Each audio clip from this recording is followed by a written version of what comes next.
Boston Celtics split the weekend, some good, some bad, and why this right now could be the right time for the Celtics to make a little bit of a run. I'm going to talk about it right now on the Locked On Celtics podcast. Be ever ready. Recognize the city of champs. Boston, baby, we do what you can't. Locked on number 18, Tatum and Brown, J-team, step back. We gon' wet that and slay teams. Of course, the Celtics, who else could it be? Screaming like KG with the Larry O.B. Karalis above average, assessing the team status. Best daily pod, no cap, salary matching. Clutch like Bird the DJ, keep John on replay. Prime time, dapping up the truth on the sideline. Raining J's, how it started, raising banners, how we finished. Locked on Celtics pod, home of the winners. B.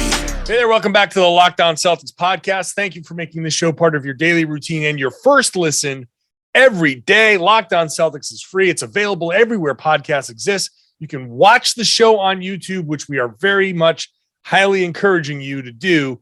Watch the show wherever you can, whenever you can. Really appreciate it. If you've missed the show, scroll back through LockedOnCeltics.com. You can find all of the rest of the shows. I'm John Karalis. I cover the team for Boston Sports Journal. I've written a book called The Boston Celtics All-Time All-Stars, and I am one of the media voters for the 75th anniversary team the Celtics are currently unveiling. Celtics lose to the Hawks and beat the New Orleans Pelicans. I will talk about those games starting in reverse order. New Orleans first, take a break, Atlanta second. In the third segment, talk to a few of the guys down in New Orleans about the doldrums of January and why it's kind of odd timing. The Celtics now fully healthy at a time of year where the league is just kind of, everybody's just kind of blah. Everybody's kind of over it for a little bit. I'm going to get into that kind of weird dynamic for the Celtics coming up in the third segment. Let's just dive into this Pelicans game. I want to apologize, by the way, for those of you who expected the show on YouTube maybe a bit sooner after the weekend. Tough travel day for me, coming back from New Orleans into the aftermath of a huge, massive blizzard here in Boston. So the travel getting back from New Orleans to Boston was a bit problematic. So I'm dropping the show a lot later than I normally would have. Those of you who are watching on YouTube, that's why this show is later than usual. For those of you who are listening to the show on your morning commutes on the East Coast, then you might not know the difference. You might not know what the hell I'm talking about when it comes to this. All right, Pelicans game. Boston Celtics beat the Pelicans pretty comfortably, but it was the final score was 107-97. I think the Celtics never really lost control of this game. I don't think. I thought there was a stretch there in the third quarter, obviously, where the Pelicans made a huge run, but it was to me a ho-hum kind of like, yeah, you beat the Pelicans. Just like the last time they beat the Pelicans. Like, yeah, this is how it's supposed to go. A little bit different here. Not exactly a game to be proud of necessarily. Jayson Tatum, Jaylen Brown combined for 69 points. Nice performance there. But the bench was outscored 38-17, which I think is problematic. And against the Pelicans, who no Brandon Ingram, no Jonas Valanciunas, they were already elevating guys from their bench into the starting lineup, which means they were really going deep into their bench for guys that look. Jose Alvarado is having he's a great story here in the NBA, but the Celtics shouldn't be getting burned by him. Different players here that you look at it and you say, well, what are these guys doing? And why the Celtics bench, just kind of an embarrassing, it's kind of embarrassing to be outperformed by the Pelicans bench. It's just that I can't say it any differently than that. And that's partly their fault. It's partly Ime's fault, partly Brad Stevens' fault for, not putting a properly constructed team together. That's not what this season is ever was supposed to be about. But whatever. The big story, the big overarching story, the headline for me in this was the zone once again was a problem. The Celtics need to fix their zone issues. The zone is a basic defense. It doesn't take a whole lot to bust that thing. Marcus Smart, who had a really good game in this, was instrumental in breaking that zone in the second half, and especially late in the fourth quarter, getting him into the middle of the zone. Very simple. You get a guy in the middle of the zone that's a threat to score from there, but also a good enough passer, and you get that overreaction. They drew up a nice play where it was a handoff on the side, on the left side. Smart gets the ball in the middle. Robert Williams rolls off the handoff, basically turns into a baseline cut. This is the exact scenario of how to break a 2-3 zone. Get a guy in the middle, get some cutters baseline. Whoop, sorry for that mic. Hit the mic as I'm gesturing for the zone. Get a guy in the middle, get some cutters baseline behind him. As everybody turns their head to the guy in the middle, there's an opportunity to go backdoor behind them and get into some soft spots that you can make a living there. I mean, whenever I played and I saw 2-3 zone, I would almost like be out of bounds, kind of like shrinking down, trying to sneak behind the zone and have somebody, whenever they sent somebody in the middle, I would always try to like just pop up. And then all of a sudden you can like almost post up the guy in the middle because he's got no help and then lay it in. The Celtics don't have great recognition of zone defenses. They don't have great recognition of what to do. I thought Al Horford in the middle of the zone defense would be great, but Ime said he didn't want him there, which was interesting. So that's my big takeaway from the Hornets game, or the Hornets game. Woo! From the Pelicans game. Robert Williams was awesome as far as defensively. He only took 8 shots. He scored 8 points, but the 3-pointer that he took was oh my God. When he launched that, first of all, late shot clock. So he had the ball. No one was around. It was like 2-3 seconds on the clock. Fine. Take that. You're in that spot. Might as well take it. Oh my God. If the bench would have blown up, Jayson Tatum was on the left sideline there. He was kind of like waving for it. But then he saw the 3 went up and he was like, oh my God, he almost exploded. That would have been a great moment. But Rob, 16 rebounds, 4 block shots, 2 of them in the fourth quarter. Defensive menace. The threat of him in the middle is great. Like I said, Jayson and Jaylen. Jayson had a really good game. 8 rebounds to go along with 38 points, 7 assists, 3 steals, 2 turnovers. The night after he had 5 turnovers. Jaylen Brown had 7 against Atlanta, which I'll get to. Only 1 turnover in that game, 31 points, 2 rebounds, 3 assists, a steal. Nice bounce back game from the Jays. Something that they should be doing against the Pelicans. Like I didn't see, they had their moments, right? They had their moments. Jayson was hitting from deep. Jaylen dropped. Who did he drop? It was Najee. It was Najee Marshall who he dropped. That move to go into an assist to Robert Williams for the dunk was nuts. So Jaylen had his moments there. On the downside, Dennis Schroeder was bad like all weekend long. So that was a problem. The Celtics at one point, they came out in this game and it looked like it was going to be the Sacramento game all over again. And they went up huge. And then 2 things happened. Schroeder checked in and New Orleans went to zone and the whole thing went downhill. So I think this weekend is a very big nail in the coffin for Dennis Schroeder and his time here in Boston. I think that's coming to an end. It's only 10 more days before that can be solidified. Tough weekend for the Marcus Smart haters. Marcus Smart, 5 points, only 2 of 6 shooting. Yeah, he missed all 3 of his 3-pointers. That's still a problem, but still only 6 shots, 12 assists for him. A plus 28, team high plus 28. He's been a plus minus monster in his return. He's been one of the Celtics' best players on the floor.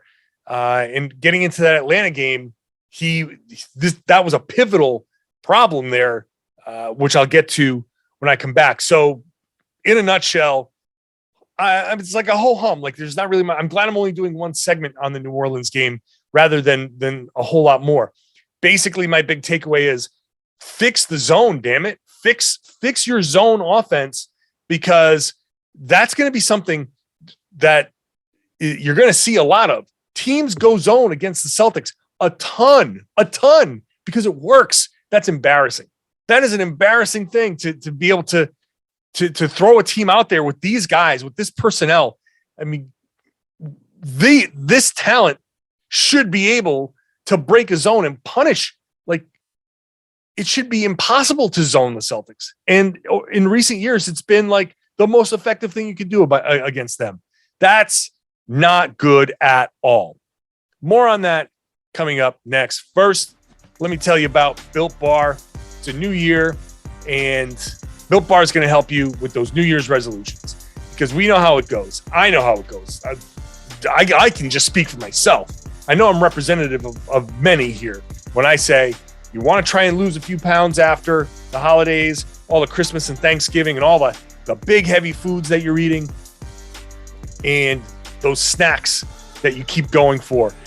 Replace the snacks with a Built Bar. You want a candy bar? That's fine. I understand. But a candy bar is like 240 calories, 30 grams of sugar, and dozens of net carbs. Replace it with a Built Bar covered in 100% chocolate. 130 calories, 4 grams of sugar, 4 net carbs, 17 grams of protein. So you're actually giving your body what it wants, what it needs, without and the craving, right? You're satisfying the craving without killing yourself there with 240 calories and all of that stuff. We all snack in the middle of our fitness regimens.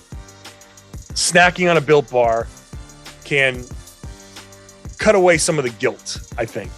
So check them out. Whatever flavors you like, there are tons of different flavors.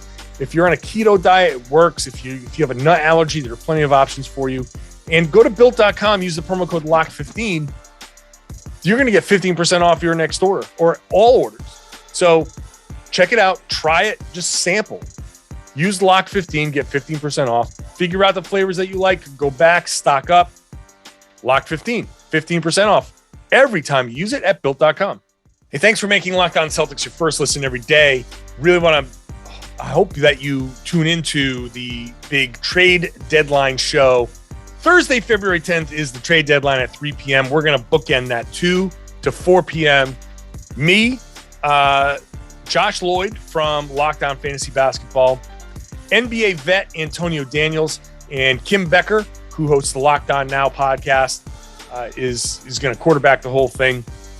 We'll have you covered every move, the non-moves, the blockbuster moves, everything that happens. And even if it doesn't happen, we'll tell you why. And we'll have unparalleled local coverage to explain everything to you. So subscribe to Locked On NBA on YouTube. Set the notifications, and you'll know when we go live on the Locked On NBA channel for the trade deadline. The Atlanta game, Boston Celtics lose to the Atlanta Hawks. That one was... So the final score was 108-92, and you say, ugh, if you miss the game, you're like, wow, that wasn't close. But it was. The Celtics had the ball they were down 1, and they had the ball on a couple of different possessions.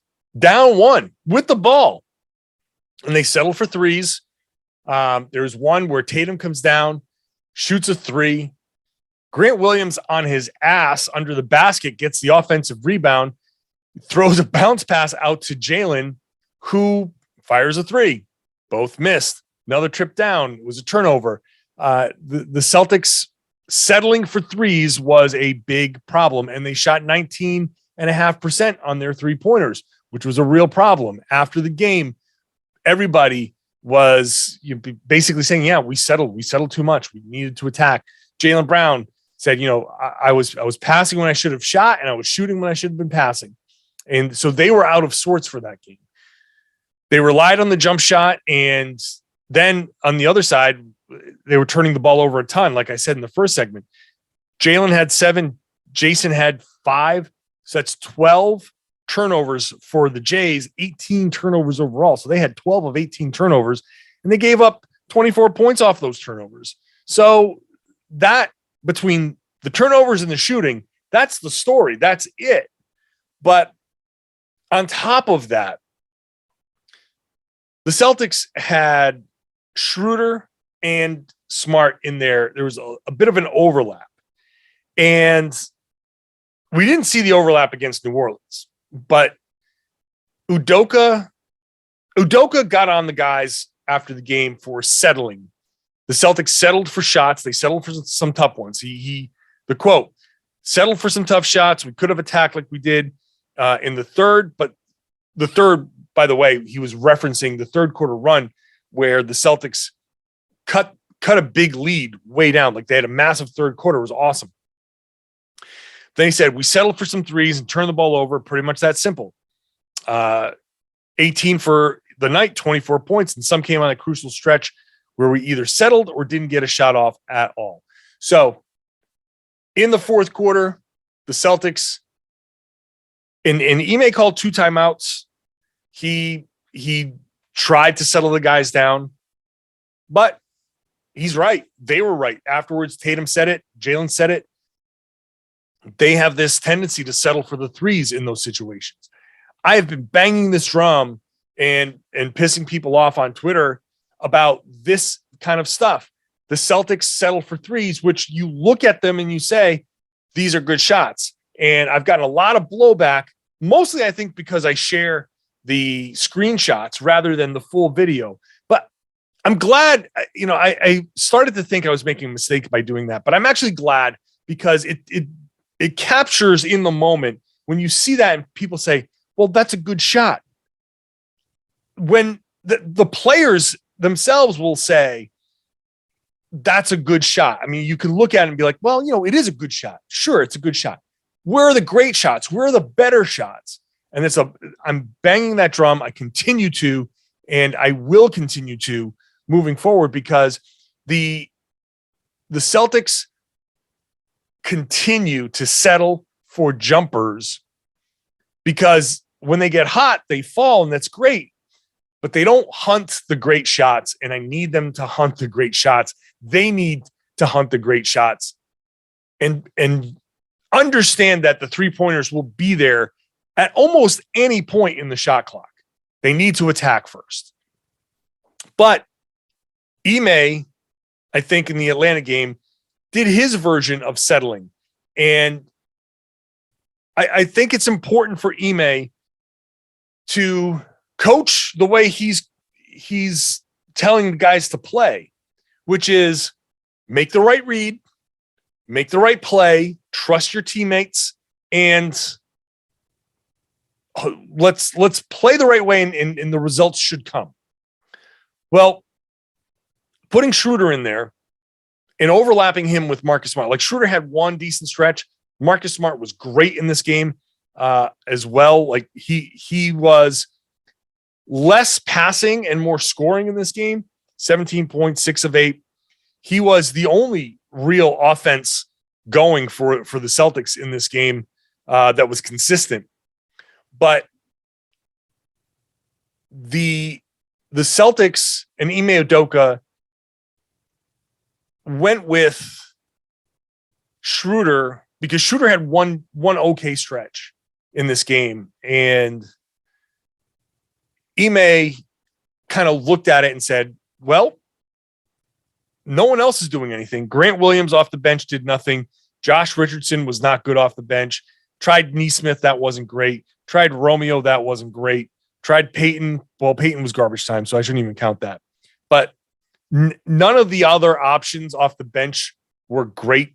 So he said, well, Schroeder was the only one that did anything positive. And he's basically said, I'm going to play him. He gave a long answer. I asked him after the game, the Schroeder Smart pairing doesn't seem to work very much, but you went to it. And he gave a long answer. And then basically at the end, he said, and, we didn't have anybody else playing well, so I kind of rolled with it. To me, if you're going to call guys out for settling for shots, then we should be able to call Ime out for settling on lineups. That situation called for Marcus Smart, the ball in his hand, to make things happen. Marcus Smart with the ball in his hand, making things happen, as the true point guard of this team has worked recently, has worked when he's had the chance to do it. It's only just starting to take shape. A team with Marcus Smart as the point guard, and we're seeing positive results with him handling the point guard duties on this team. Don't settle for, well, Schroeder's the guy. I mean, I guess we got to go with him because no one else is doing anything. Got to trust that these guys are going to find it when it matters, and that Tatum and Brown are going to be able to kind of pick up their games down the stretch. Like putting Schroeder out there, moving Smart off the ball, you're taking away a guy who's admittedly, you know, everybody in the team has admitted this is a guy who settles us down. This is a guy that we can rely on to make the right plays. Jayson Tatum says Smart has a knack for making the right play. All of that stuff, you're taking that away from these guys by putting him and Schroeder out there at the same time at a critical moment. So I'll give Ime the same thing that I give these guys. Don't settle. Make the right read. The right read is Smart handling the ball. Put somebody else out on the floor that can defend and that can shoot it, or that has at least shot it. Even though Josh Richardson was not shooting well, 3 of 9, 1 of 4, did not have a good game, I'd rather see Richardson out there because he makes more sense than Schroeder. Grant Williams did not shoot well. I'd rather see him because it makes more sense than Schroeder. It's harder when you see one guy in Schroeder say, oh, well, he's the only guy who's been doing anything positive. No. Make the right read, make the right play. Trust that this is going to work that way, you know, because there's a ripple effect and it makes guys play different ways. I'm glad we didn't see it against the Pelicans. I never want to see that lineup again. So part of the learning curve. These guys are settling for jumpers when they shouldn't, and Ime is settling on lineups when he shouldn't. So everybody needs to be better and do the hard thing, even though the other thing might seem like it's a good idea at the time. In retrospect, you got to understand, like, okay, not so great. Make a better read at the time, coaching and playing. Up next, this is a critical time for the Celtics, and it comes at a weird time in the calendar. The fact that the Celtics are fully healthy at the end of January, and this is when we're expecting them to be cohesive. I thought there was going to be an issue with that. We'll talk about that next here on the Locked On Celtics podcast. Hey, thanks for making Locked On Celtics your first listen every day. Why not make Locked On Bets your second listen? Locked On Bets, hosted by your boy Q, Lee Sterling. They're going to have some great advice for you if you decide to lay some money down over at BetOnline. Listen to their advice, maybe take some of their advice, and who knows, maybe you make a couple extra bucks. So check out Locked On Bets wherever you get your podcast. So it dawned on me recently that the Celtics are finally getting whole, and this is such a critical time for them to be whole. But it comes at a time on the NBA calendar where it's like everybody is just starting to check out.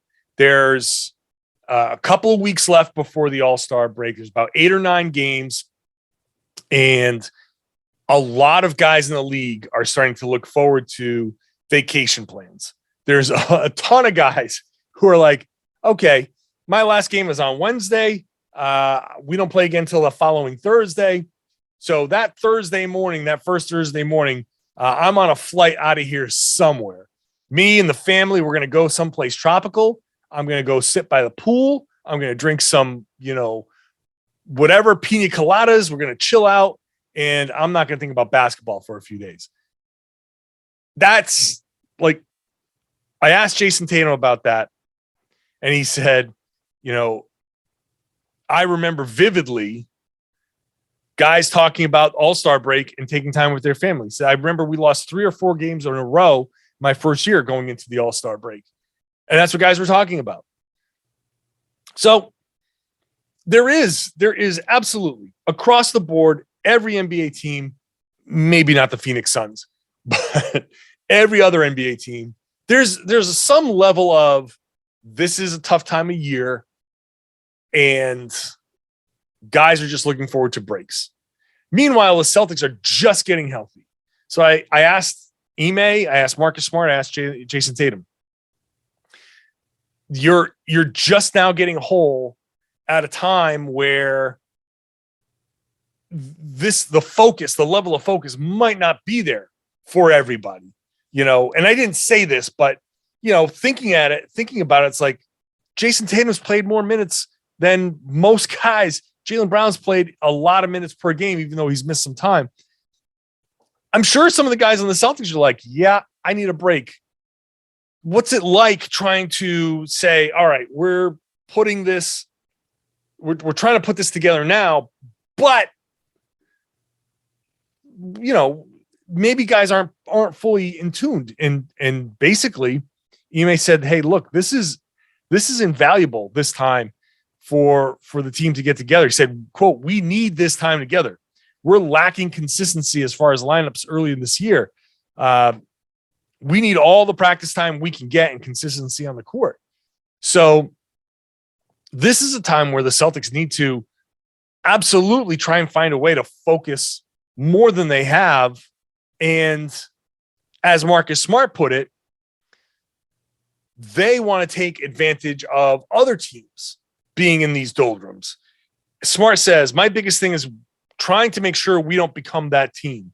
We don't have the luxury of being that team.